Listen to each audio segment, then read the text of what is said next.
الحمد لله رب العالمين والعاقبة للمتقين والصلاة والسلام على رسوله محمد وآله وأصحابه أجمعين.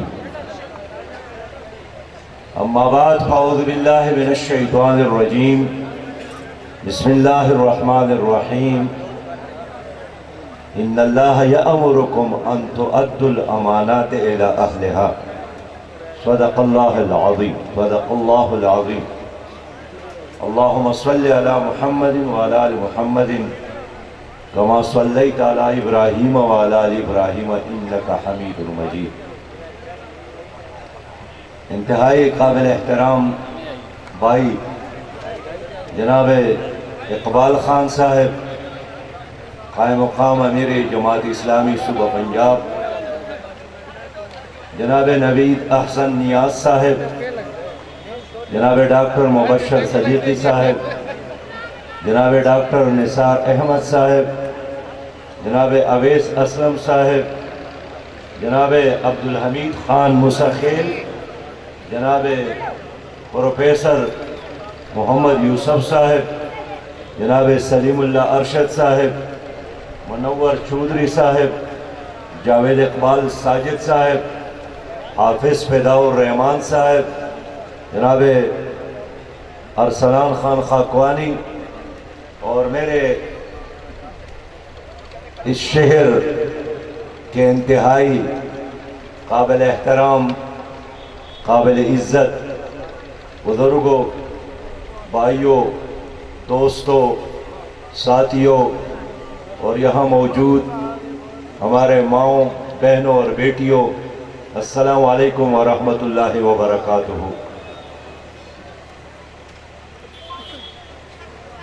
میں اس شہر کے لوگوں کا شکریہ ادا کرتا ہوں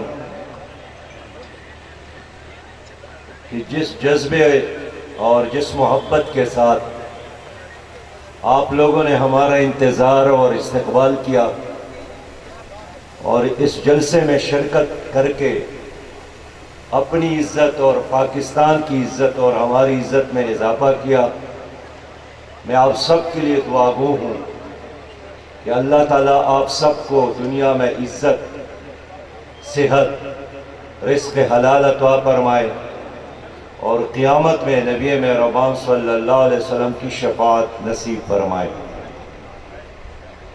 میرے بھائیوں، میں کچھ بہت ہی اہم باتیں آپ لوگوں کی خدمت میں کرنا چاہتا ہوں، اور میں جانتا ہوں کہ اس جلسے میں بہت سارے ایسے لوگ ہیں، نوجوان ہیں، جو پہلی بار جماعت اسلامی کے اجتماع میں آئے ہیں، اور کل لوگ آپ سے پوچھیں گے بھی کہ آپ جماعت اسلامی کے جلسے میں گئے تھے تو آپ کو کیا ملا، آپ نے کیا پیغام لایا؟ تو میرے دوستو، نبی مہربان صلی اللہ علیہ وسلم جو سردار کائنات ہے، جو سرور کونین ہے، جو ہمارے محسن ہے، جو ہمارے سید اور مرشد ہے، مدینہ منورہ میں ان کی خدمت میں لوگ آئے تھے اور ان سے پوچھا کہ اگر ہم نے آپ کا ساتھ دیا، آپ پر ایمان لایا اور آپ کی نصرت کے لیے تلوار اٹھائی اور ہمارے ساتھ دینے کی وجہ سے آپ کو فتح ملی، کامیابی ملی، آپ کا دشمن شکست کھا گیا، تو ہمیں کیا ملے گا؟ ہمارے لیے آپ کے پاس کیا ہے؟ میرے سردار نے جواب دیا، سردار کائنات نے جواب دیا کہ اگر آپ لوگوں نے ساتھ دیا اور ہم غالب آ گئے اور ہمارے دشمن مغلوب، تو آپ لوگوں کو اللہ تعالیٰ جنت سے نوازے گا۔ آج بھی میں آپ سے، میرے بھائی نوید نے بات کی، جناب عبدالحمید خان نے بات کی کہ اگر آپ لوگوں نے جماعت اسلامی کو ووٹ دیا تو ہم آپ کی گلیاں کوچے بنائیں گے، ہم آپ کے اسپتال ٹھیک کریں گے، ہم آپ کے بچوں کے لیے اسکول بنائیں گے، ہم آپ کے شہر کو خوبصورت بنائیں گے، یہاں عدل اور انصاف کا نظام لائیں گے۔ لیکن میں آپ کے ایک بھائی کی حیثیت سے آج آیا ہوں کہ اگر ہم سب نے مل کر پاکستان میں اسلامی تحریک کا ساتھ دیا، اسلامی نظام کا ساتھ دیا، اسلامی انقلاب کا ساتھ دیا، قرآن کے نظام کا ساتھ دیا، بے شک اس جدوجہد میں ہمارا خون بہے، ہماری جان جائے، ہم جیلوں میں رہے، ہمیں پھانسیاں ملی اور ہماری جان اور مال سب کچھ ختم ہو جائے، اور اسی جدوجہد میں ہم کامیاب ہو جائے کہ اس ملک میں اسلامی نظام آ گیا، تو اللہ تعالیٰ ہمیں جنت سے نوازے گا، اللہ تعالیٰ ہمیں نبی مہربان کی شفاعت سے نوازے گا، اللہ تعالیٰ ہمیں نبی مہربان صلی اللہ علیہ وسلم کے ہاتھوں سے جام کوثر دے گا۔ میرے دوستو، دوسروں کی سیاست اور ہے، ہماری سیاست وہی ہے جو سردار کائنات اس دنیا میں لائے تھے۔ ہم حکومت کی بات اس لیے کرتے ہیں کہ حکومت تمام خرابیوں کی جڑ بھی ہے اور حکومت تمام نیکیوں کی ماں بھی ہے۔ 13 سال نبی کریم صلی اللہ علیہ وسلم نے مکہ مکرمہ میں دعوت کا کام کیا، ایک ایک دروازے پر دستک دے کر لوگوں کو دین کی طرف بلایا، لیکن جب وہاں اسلامی حکومت کے قیام کے امکانات نہیں تھے تو اللہ کی اذن، اللہ کے حکم سے ہمارے نبی نے پھر مدینہ منورہ ہجرت کی، اور مدینہ منورہ میں ہجرت کر کے پہلا کام یہی کیا کہ انہوں نے مسجد بنائی، اور مسجد صرف عبادات کی جگہ نہیں رہی، مسجد میں وہ عدالت بھی لگاتے تھے، مسجد کے ستونوں کے ساتھ جو لوگ دشمن جنگ میں گرفتار ہوتے تھے ان کو بھی باندھتے تھے، مسجد میں انہوں نے معاشرے کے انتظام کا پورا پروگرام بنایا، لیکن مسجد کی تعمیر کے ساتھ ساتھ وہ وہاں سے گئے اور مسجد کے قریب انہوں نے ایک مارکیٹ کی بنیاد رکھی، اس لیے کہ مدینہ منورہ پر سودخوروں کا قبضہ تھا، یہودیوں کا قبضہ تھا، اور مدینہ منورہ میں یہودی ابو رافع ایک آدمی تھا، قیمتوں کا تعین وہی کرتا تھا، کرنسی کی ویلیو بڑھانے اور گھٹانے کا فیصلہ وہی کرتا تھا۔ نبی مہربان صلی اللہ علیہ وسلم نے سوسائٹی کو، سماج کو، معاشرے کو یہودیوں کے ظلم سے، یہودیوں کے معاشی نظام سے، سودخوروں کے غرب سے نجات دلانے کے لیے مسجد کی بنیاد بھی رکھی اور مارکیٹ کی بنیاد بھی رکھی، اور نبی مہربان نے فرمایا کہ جو آدمی آ کر ہمارے مارکیٹ میں خرید اور فروخت کرے گا اللہ تعالیٰ اس کو جنت عطا فرمائے گا۔ اور نبی مہربان نے فرمایا کہ جس طرح مسجد کی زمین محترم ہے، مسجد میں جھوٹ بولنا حرام، مسجد میں دھوکہ دینا حرام، مسجد میں غیر اللہ کی بندگی کرنا حرام، مسجد میں ملاوٹ کرنا حرام، اسی طرح مارکیٹ کے سرزمین بھی محترم ہے، اور وہاں بھی جھوٹ بولنا، وہاں بھی دھوکہ دینا، وہاں بھی دوسروں کا استحصال کرنا، وہاں بھی دوسروں کے مال پر قبضہ کرنا، یہ حرام ہے۔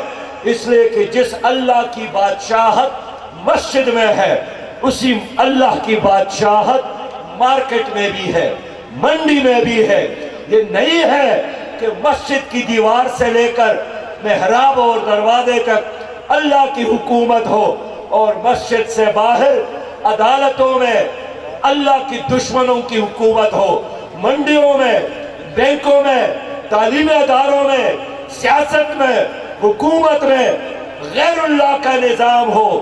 اللہ کا نظام لا الہ الا اللہ محمد الرسول اللہ وہ غلبہ چاہتا ہے، وہ مغلوب ہونے کے لیے نہیں ہے، وہ عزت چاہتا ہے، وہ بے عزت ہونے کے لیے نہیں ہے۔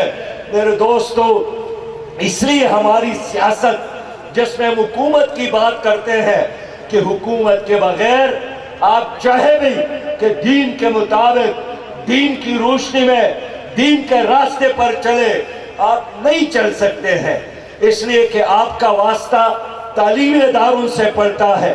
تو اگر وہاں مخلوط نظام تعلیم ہے تو آپ کی بیٹی کس طرح عزت کے ساتھ پڑھ سکتی ہے؟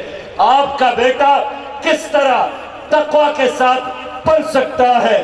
ایک مخلوط نظام تعلیم جہاں 20 سال کی لڑکی اور 20 سال کا لڑکا ایک ہی ڈسک پہ، ایک ہی کلاس روم میں بیٹھا ہو۔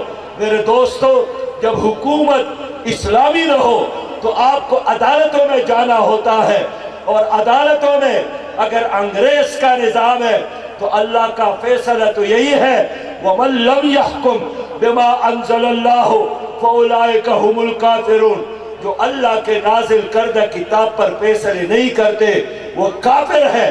اور آپ کی عدالتوں میں 75 سال گزرنے کے باوجود بھی کافروں کا نظام ہے، انگریزوں کا نظام ہے، قرآن کا نظام نہیں ہے۔ میرے دوستو، اگر حکومت اسلامی نہ ہو اور آپ کاروبار کرتے ہیں، آپ بینکوں میں جا کر قرضہ لیتے ہیں، اپنی امانت وہاں رکھتے ہیں، لیکن اگر بینکوں کا سارا نظام سود کی بنیاد پر ہے، اور سود پر اللہ تعالیٰ نے فرمایا ہے کہ میرے اور میرے رسول کے ساتھ جنگ ہے، نبی مہربان نے فرمایا ہے کہ سود کے ایک گناہ ایسا ہے جیسا ایک آدمی اپنی ماں کے ساتھ بدکاری کرتا ہے، اپنی ماں کے ساتھ نکاح کرتا ہے۔ لیکن پاکستان جس میں 99% مسلمان ہے، جس میں 22 کروڑ مسلمان ہے، یہاں مخلوط نظام تعلیم، لاڈ مکالے کا نظام تعلیم، انگریز کا چھوڑا ہوا نظام تعلیم، یہاں پاکستان میں 22 کروڑ مسلمان ہے، لیکن آپ کی عدالتوں میں انگریز کا نظام اور انگریز کا چھوڑا ہوا نظام قانون۔ میرے دوستو، میں اس لیے آپ کی جذبات کی بجائے آپ کی شعور کو اپیل کرتا ہوں کہ کل اگر اللہ ہم سے پوچھتا ہے کہ میں نے آپ کو ایک ملک عطا کیا تھا پاکستان کے نام سے، میں نے آپ کو 60 سالوں میں اتنی پاور بنایا تھا، میں نے آپ کے ملک میں 5 دریاؤں کو بہایا تھا، میں نے آپ کو تعداد کے لحاظ سے 22 کروڑ تک پہنچایا تھا، لیکن اس سب کچھ کے باوجود آخر کیا وجہ ہے کہ آپ نے ایک دن کے لیے بھی پاکستان میں اللہ کا نظام، نبی مہربان کا نظام، قرآن اور فرقان کا نظام نافذ نہیں کیا؟ آپ کیا جواب دیں گے؟ میرے دوستو، میں اس لیے آپ سے بات کرنے آیا ہوں کہ اگر اس ملک میں اسلامی حکومت قائم نہیں ہوتی تو ہمارا ایمان نامکمل ہے، ہمارا عقیدہ غیر محفوظ ہے، ہمارا قرآن غیر محفوظ ہے، ہماری مسجد غیر محفوظ ہے۔ نبی مہربان صلی اللہ علیہ وسلم کا جو توحید ہوتا ہے پاکستان میں، وہی آدمی ہو، مرد ہو یا عورت، وہ بڑے پروٹوکول کے ساتھ یہاں سے پھر یورپ روانہ کیا جاتا ہے۔ یہ پاکستان ہے۔ ممتاز قادری رحمت اللہ علیہ، اس کو پھانسی دی گئی، اور رات کے اندھیرے میں حکومت نے فیصلہ کیا تھا کہ ممتاز قادری، جن کا کوئی اور جرم نہیں تھا، صرف یہ جرم تھا کہ وہ ناموس رسالت کے حفاظت میں انہوں نے ایکشن لیا تھا، اور عدالتوں نے ان کو سزا دی، پھانسی کی سزا۔ لیکن حکومت نے کیا کیا؟ مسلم لیگ کی حکومت تھی، جناب نواز شریف کی حکومت تھی، آرڈر یہی تھا کہ ان کے جنازے کے بارے میں کسی کو نہ بتایا جائے تاکہ لوگ ان کے جنازے میں شریک نہ ہو۔ میں اس کے جنازے میں شریک تھا، باوجود پابندیوں کے میں پہنچا تھا، اور جنازے کے بعد میں ممتاز قادری کے گھر گیا ان کا چھوٹا سا 4 سالہ معصوم بچہ تھا، میرے ساتھ تو حکومت نہیں تھی، جماعت اسلامی غریبوں کی جماعت ہے، لیکن پھر بھی اپنے بیت المال سے ممتاز قادری نے چونکہ اسلام پر قربانی دی، میں نے اپنی جماعت کے بیت المال سے اس بچے کی تعلیم کے لیے 5 لاکھ روپے دیے تھے، اس لیے کہ زیادہ میرے بس میں نہیں تھے۔ میرے دوستو، میرے بھائیوں، لیکن ممتاز قادری کو پھانسی دی گئی نواز شریف کی حکومت میں، اور اس دن میں نے یہی سوچا تھا کہ اب اس کی حکومت ختم ہوگی، اتنے بد دعائیں ان کو لگے گی، لیکن جو خاتون آسیہ جس نے توہین رسالت کا ارتکاب کیا تھا، جس پر عدالت نے فیصلہ دیا تھا، اس کو رہائی ملی پی ٹی آئی کی حکومت میں، اور آج وہ آسیہ مغربی ممالک میں گھوم رہی ہے اور پاکستان کے خلاف پروپیگنڈا کر رہی ہے، اس کو وی آئی پی بنایا گیا، لیکن اس حکومت نے ان کو جانے دیا گیا جس حکومت کا نام پی ٹی آئی ہے۔ میں اس لیے کہنا چاہتا ہوں کہ جتنے بھی حکومتیں ہیں، آپ اس کا نام پی ڈی ایم رکھ لیں، آپ اس کا نام پی ٹی آئی رکھ لیں، آپ اس کا نام پیپلز پارٹی رکھ لیں، یہ ایک نظام کے چوکیدار ہے، یہ ایک نظام کے پیرادار ہے۔ میں آپ کے حافظے کو دوبارہ ذرا تازہ کرنا چاہتا ہوں، یہاں ایمل کانسی کو گرفتار کیا گیا، یہاں یوسف رمزی کو گرفتار کیا گیا، پیپلز پارٹی کی حکومت تھی، امریکہ نے کہا ہمارے حوالے کر لو، اور انہوں نے ان کے حوالے کیا۔ ڈاکٹر عافیہ کو گرفتار کیا گیا، اس کا کوئی جرم نہیں تھا سوائے اس کے کہ وہ فلسطین کاز کی حمایت کر رہی تھی، اور آپ کی حکومتوں نے پکڑ کر ان کو امریکہ کے حوالے کیا، اور امریکی عدالت نے ناکافی شواہد کی بنیاد پر بھی ان کو 86 سال سزا سنائی۔ آج سے 5 دن قبل ان کی ماں وفات پا گئی، 19 سال اس نے ڈاکٹر عافیہ کا انتظار کیا، اور ڈاکٹر عافیہ کی ماں محترمہ عصمت صدیقی صاحبہ، میں ان کے گھر گیا، انہوں نے مجھے بتایا کہ یہ نواز شریف بھی میرے گھر آئے تھے، یہ عمران خان بھی میرے گھر آئے تھے، اور مجھے کہا کہ امی میری وزارت کے لیے دعا کرو، جیسے میں وزیر اعظم بن گیا میں آپ کی بیٹی کو امریکہ کے جیل سے رہا کرواؤں گا۔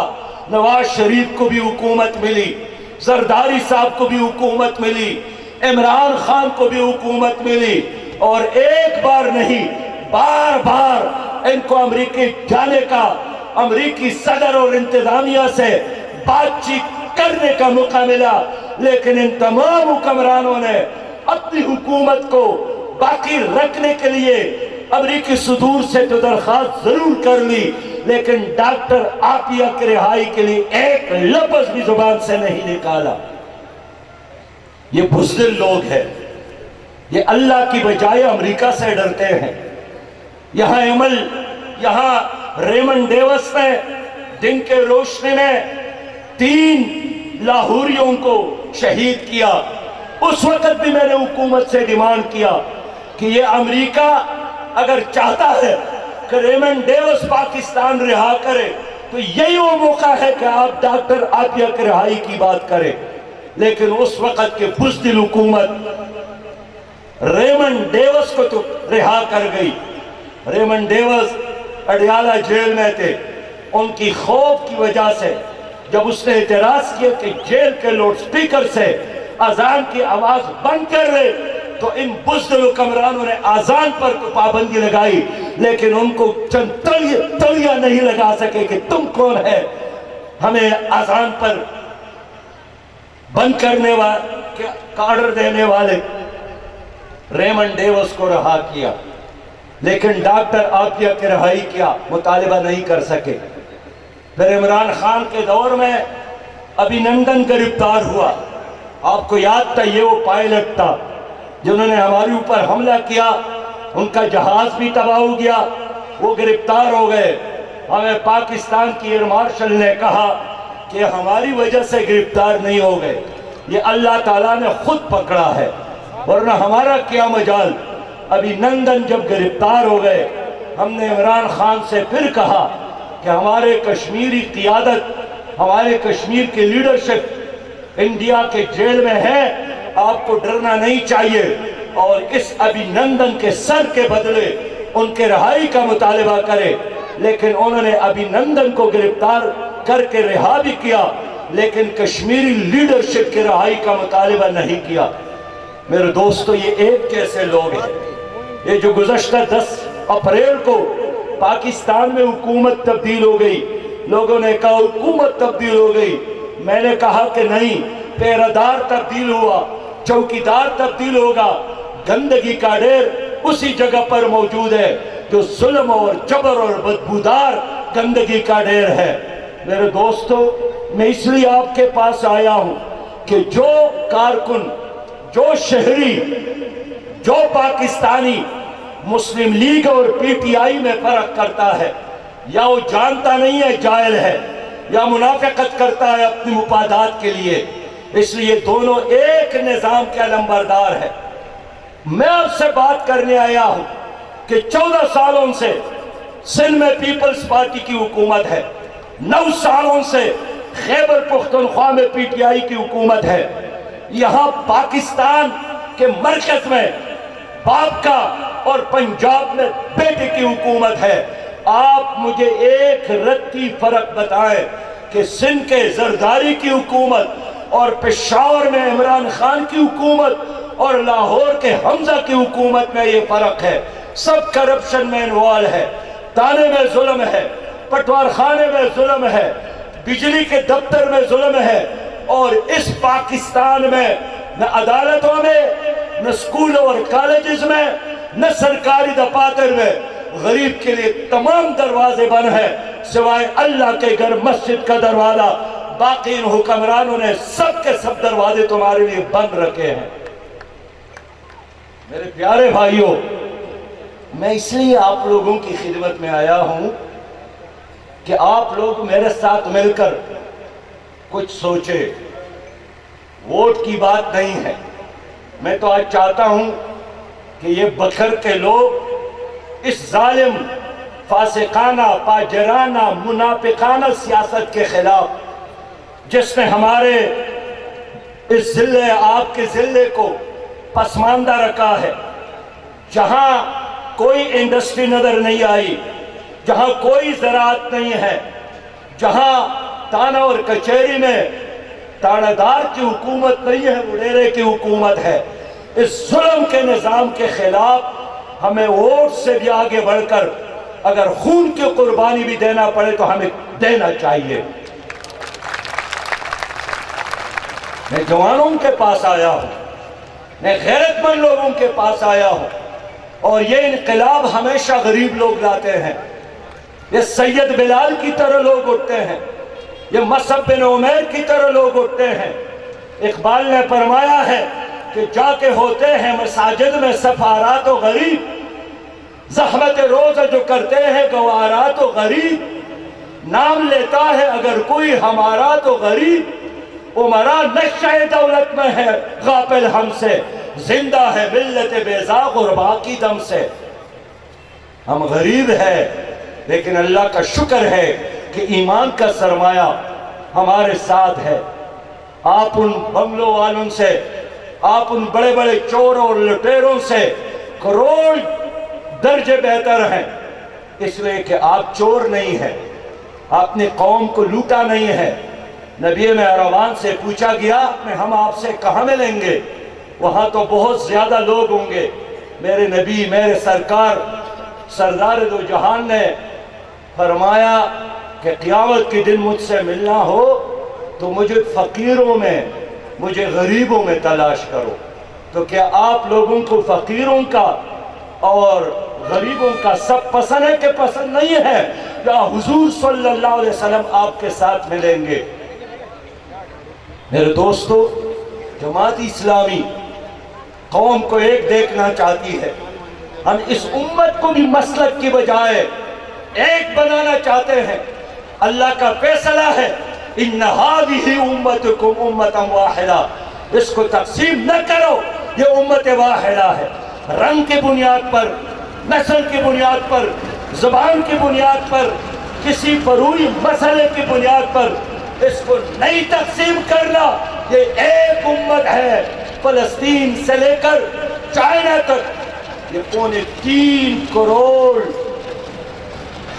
میل پر مشتمل مسلمان ہے، یہ 2.25 ارب مسلمانوں کی آبادی ہے، لیکن آپس میں تقسیم ہے۔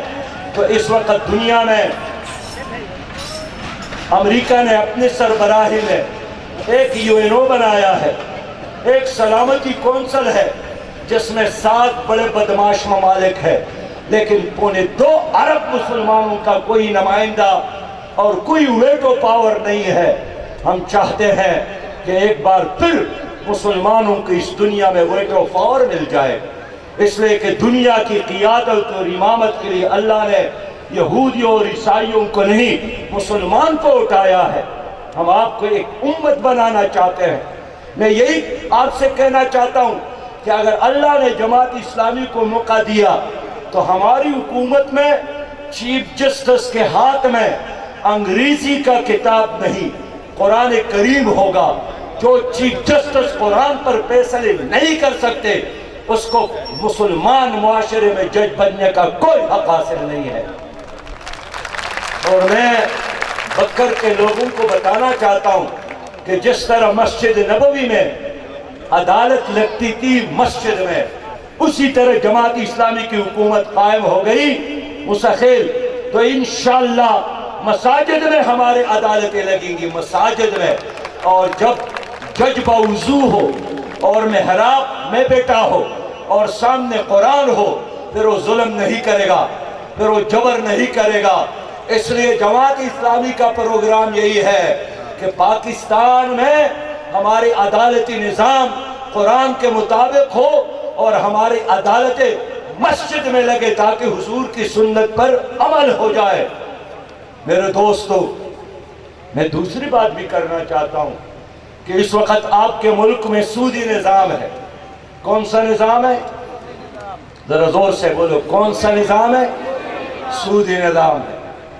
ہم نے 19 سال لڑائی لڑ کر سودی نظام کے خلاف وفاقی شرعی عدالت سے فیصلہ لیا، اور وفاقی شرعی عدالت نے کلیئر ایڈوائس دیا ہے کہ پاکستان میں مزید سود پر پابندی ہو، لیکن آپ کے شہباز شریف صاحب دوبارہ اسٹیٹ بینک کے ذریعے سپریم کورٹ میں اپیل کرنے گئے ہیں کہ ہمیں 20 سال تک مزید سودی نظام چلانے کی اجازت دی جائے۔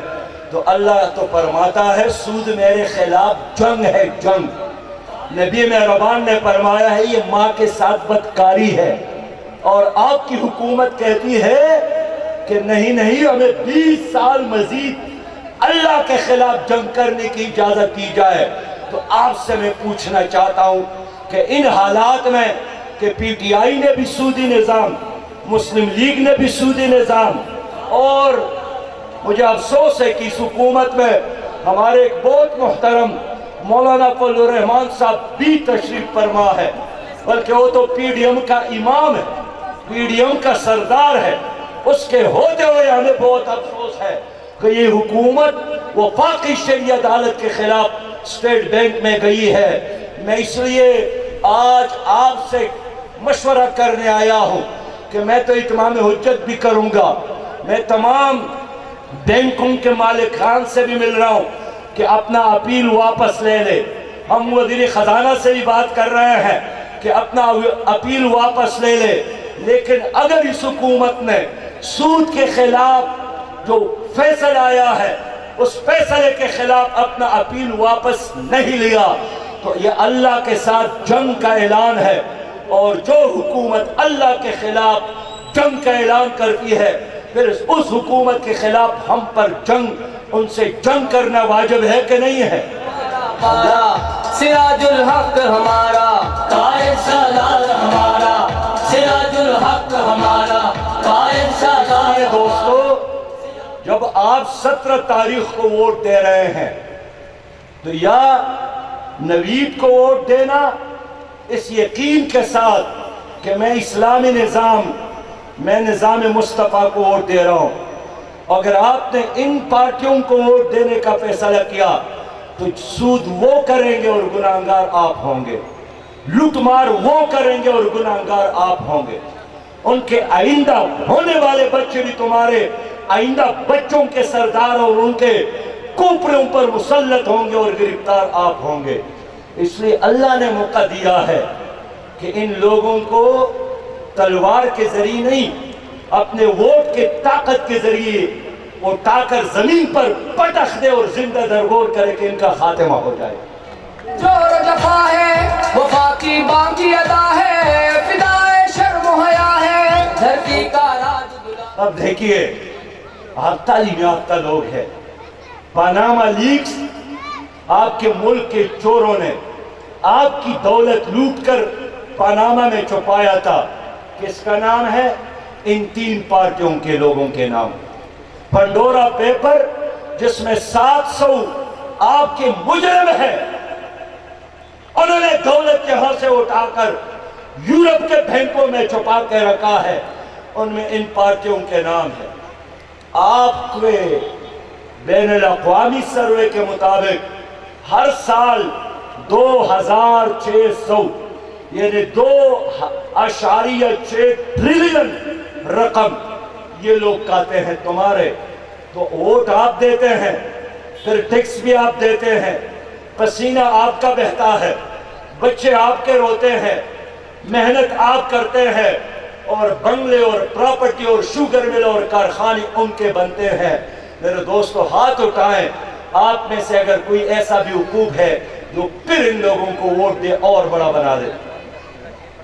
ہمارے بزرگوں میں لوگ بات کرتے ہیں، ہمارے بزرگ بات کرتے تھے کہ اگر آپ نے ایک بار مجھے دھوکہ دیا تو اللہ تعالیٰ آپ کو غرق کر لے، لیکن اگر آپ نے دوسرے بار مجھے دھوکہ دیا تو پھر اللہ تعالیٰ مجھے غرق کر لے. اس لیے کہ ایک بار تو آپ نے دھوکہ دیا، لیکن دوسرے بار میں نے کیوں دھوکہ کھایا؟ پھر چاہیے کہ میں خود غرق ہو جاؤں.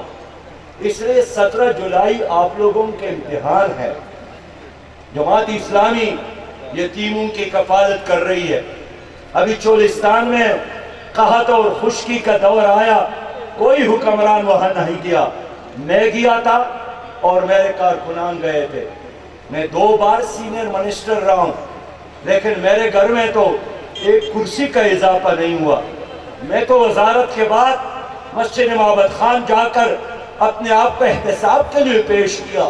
میں تو جرمنی سرکاری کام پر گیا، بڑے ہوٹلوں میں انہوں نے ہمارا انتظام کیا، لیکن میں نے سوچا کہ غریب صوبے کا وزیر خزانہ ہوں، نہیں چاہیے کہ میں اتنے بڑے ہوٹل میں رات گزاروں. اپنا بریف کیس اٹھا کر برلن کے جامع مسجد میں نے قیام کیا. 3 دن میں نے 100 ریزر سے روزہ ادھر لگایا. ہر ایک رنجور کا ساتھی، دکھیوں کی آنکھ کا تارا، سراج الحق ہمارا. آپ لوگوں نے اعتماد کیا تو میں یقین کے ساتھ کہہ سکتا ہوں کہ نوید جو ہے، نوید احمد نیاز، اس میں اور کوئی کمی نہیں ہے. بس ایک کمی ہے، شاید آپ لوگ نہیں جانتے. ایک کمی ہے کہ وہ غریب ہے، ایک کمی ہے کہ بدمعاش نہیں ہے، ایک کمی ہے کہ غنڈہ اور بندوق بردار نہیں ہے. تو کیا اس اسمبلی میں کسی غریب کے لیے جانا حرام ہے؟ کیا اس اسمبلی میں شریف کے لیے جانا حرام ہے؟ کیا اس اسمبلی میں دیانتدار کے لیے جانا حرام ہے؟ اگر یہ حرام نہیں ہے پھر ان کا ساتھ دے. اس وقت مہنگائی، کیوں مہنگائی ہے؟ کیا آسمان ختم ہوا ہے؟ کیا ہمارے نہریں ختم ہو گئے؟ کیا زمین نے دینا بند کیا؟ کہ اللہ کے خزانے ختم ہو گئے؟ لیکن ان لوگوں کی وجہ سے، ان بدبختوں کی وجہ سے مہنگائی ہے. میں یہاں بچے بھی بیٹے ہیں، کہتے ہیں کہ ایک مسافر، ایک تاجر تھا، وہ سفر پر جا رہے تھے تو ان کے گھر میں کچھ سونا تھا، اس نے اپنے دوست کے پاس رکھا. 5-6 مہینے بعد وہ آئے، اور دوست سے سونے کا مطالبہ کیا.